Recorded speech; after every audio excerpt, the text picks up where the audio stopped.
በኢትዮጵያ አደንዛዥ እጽ የሚጠቀሙ እንደ ትራማዶል ባለው የህመም ማስታገሻ ሱሰኛ የሆኑ ታዳጊዎች ቁጥር እየጨመረ ስለመምጣቱ እየተሰማ ነው። ለሀገሩ እንግዳ የነበሩ አደገኛ የሚባሉ አደንዛዥ እጾች በታብሌት መልክ በዱቄትና በመርፌ ጭምር የሚወሰዱ አነቃቂዎች እንደ ትራማዶል ያለውን የህመም ማስታገሻ መድኃኒትንም ለመነቃቃት እያሉ የሚወስዱ የመድኃኒቱ ሱሰኛ የሆኑ በዝተዋልም ይባላል። በተለይም ችግሩ ከአዋቂዎች ወደ ታዳጊዎች፣ ከከፍተኛ የትምህርት ተቋማትና ሁለተኛ ደረጃ ትምህርት ቤቶች ወደ አንደኛ ደረጃ ትምህርት ቤት ተማሪዎች እየወረደ መምጣቱ ደግሞ የበለጠ አሳሳቢ እንዲሆን እያደረገው ነው ተብሏል። የአእምሮ ሕክምና ስፔሻሊስቱ በየካ ኮተቤ እንዲሁም ዶክተር ዳዊት ሜዲካል ኦፊስ ፕራክቲስ ማዕከልን መስርተው የአእምሮ ሕክምናን የሚሰጡት ዶክተር ዳዊት አሰፋ ከሱስ ጋር በተገናኘ ያለውና እየታየ ያለው ችግር በጣም እየሰፋ መምጣቱን ያስረዳሉ። የሱስና ተያያዡ ችግር በጣም እየሰፋ እና እየጠለቀ መጥቷል፣ እየተወሳሰበ መጥቷል። በፊት ማናቃቸው ድራጎች ከመግባታቸው ከግሎባላይዜሽን ጋር ትራቭሎች ምናምን ተያይዞ የባህል ለውጥም ይዞት የሚመጣው ነገር ተደማምሮበት ድራጎች በጣም በከፍተኛ ደረጃ ጨምረዋል። ወደ ታች እየወረዱ መጥተዋል በእድሜ ደረጃ። አሁን በፊት ጫት የሚቅመው ወይ የሚጠጣው ምናምን እድሜ ያው በዝም ብሎ በልምድ ይታወቃል።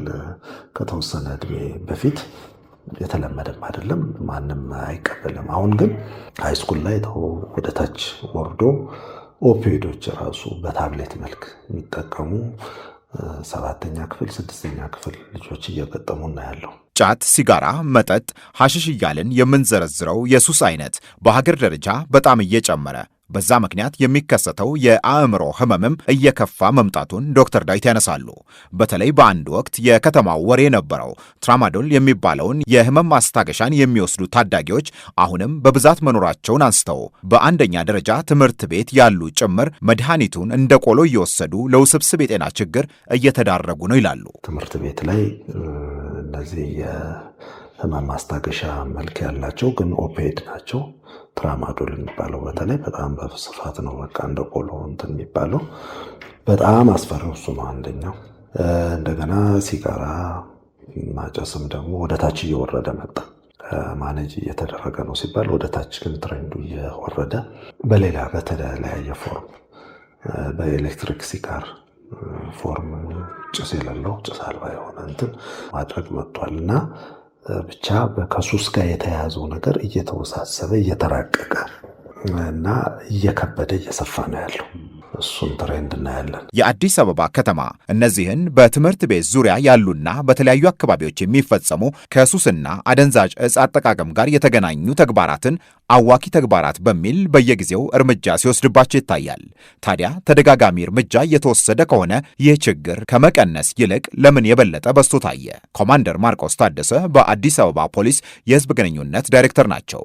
እሳቸው በ9 ወር ብቻ በአንድ ክፍለ ከተማ የተሰራውን ስራ ይጠቅሳሉ። በቦሌ ክፍለ ከተማ ብቻ ከሺሻ ማስጨሻ ቤቶች ወደ 600 ኪሎ ግራም የሚመዝን አደገኛ እጽ ተይዟል ብለዋል። በሌሎች ክፍለ ከተሞችም ያለው ችግር ተመሳሳይ መሆኑን ይጠቅሳሉ። ብዙ ጊዜ በድብቅ ነው የሚፈጸሙት። ለምሳሌ ቦሌ ክፍለ ከተማ ባለፈው ከ10 ሺህ እስከ 15 ሺህ እስከ 20 ሺህ አካባቢ ሺሻ ማስጠቀሚያ እቃዎች፣ ቁሳቁሶች የተያዙበት ሁኔታ አለ። አሁን አንዳንድ ግለሰቦች የራሳቸውን ፈጠራ እየተጠቀሙ በሆነ ቦትል ምን እያዘጋጁ እንደዚህ አይነት ነገር እንደሚፈጽሙ መረጃዎች ደርሰውናል። እንደውም አሁን ችግሩ ምናልባት በጣም ተከታታይነት ያለው እርምጃ እየተወሰደባቸው ስለሆነ ወደ ግለሰቦች፣ ወደ መኖሪያ ቤቶች፣ ፖሊስ ወደማይመጣባቸው ቤቶች ውስጥ ዳይቨርት እንዳደረገ ነው መረጃዎች ያሉት። እነሱንም ጭምር አሁን ህጋዊ በሆነ አግባብ ተከታትለን ህጋዊ እርምጃ እንወስዳለን። የአእምሮ ሕክምና ስፔሻሊስቱ ዶክተር ዳዊት እንደሚሉት በተለይ በታዳጊዎች ላይ የሚታየው ከትራማዶል ጋር የተገናኘው ችግር በዛ ምክንያት ጤናቸው ተቃውሶ ወደ ሕክምና የሚመጡ ታዳጊዎች ነገር የበለጠ አሳሳቢ የሆነ መጥቷል። በብዛት አሁን ማየው ምንድነው ትራማዶል በተለይ ኦፒዮይድ ነው፣ የህመም ማስታገሻ ነው፣ ርካሽ ነው። ስለዚህ ሰዎች በጣም አንዱ እንትን የሚለው ትሬንዱ እየሰፋ ያለው እሱ ነው። ከልጅነት ጀምሮ ነው የሚታየው። ለመላቀቅ በጣም ከባድ ነው እና በራሳቸው ለመውጣት ስለሚያስቸግራቸው እዛው ላይ ይቀጥላሉ። በጀመሩት ዶዝ ደግሞ መቀጠል አይቻልም። በጣም ከፍተኛ ምቾት ማጣት ስለሚፈጥር ከፍ እያልክ መሄድ አለበት በየጊዜው እና እሱ ነው በጣም ኮመንሊ የምናየው። ሌላው ያው ዊድ ጋንጃ እሱም በስፋት አልነበር፣ አሁን በጣም እየተስፋፋ ነው። ውድ የሚያጨሱ አዶለሰንትስ በጣም በስፋት አሉ።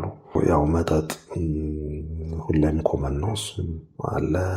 ማጨስ ላይ እንዳልኩ ሲጋር ወደ ታች መውረዱ ነው ለኔ እንትን የሚያደርገኝ ማለት ነው። ኮማንደር ማርቆስ ስለሚባለው ችግር እኛም መረጃው አለን ይላሉ። ግን ነገሩ በድብቅ የሚፈጸም ስለሆነ ህብረተሰቡ ከስር ከስር ጥቆማ ካልሰጠ ከባድ ነው ብለዋል። እየታየ ያለው ችግርም በቶሎ እርምጃ ካልተወሰደበት ከቁጥጥር ሊወጣ እንደሚችልም ስጋታቸውን ጠቅሰዋል። ነገሩ በደንብ ካልተሰራበት፣ ማህበረሰቡ ደግሞ ለፖሊስ የሚሰጠውን መረጃ ከፍ ካላደረገ ወዴት እየሄደ እንዳለ ዋጋ ሊያስከፍል የሚችል ነገር ሊከሰት እንደሚችል የሚያሳይ ነገር ነው። ከዛም ባሻገር አንዳንድ ወጣቶች በፓውደር አይነት መልክ እንደሚጠቀሙ መረጃዎች ደርሰውናል። በኢንጀክሽን አይነት የሚጠቀሙ አንዳንድ ወጣቶችም እንዳሉ ደርሶናል፣ መረጃው ደርሶናል። ስለዚህ እነዚህ ነገሮችን መከላከል የምንችለው ያው ሳይቃጠል በቅጠል አሁን ነው።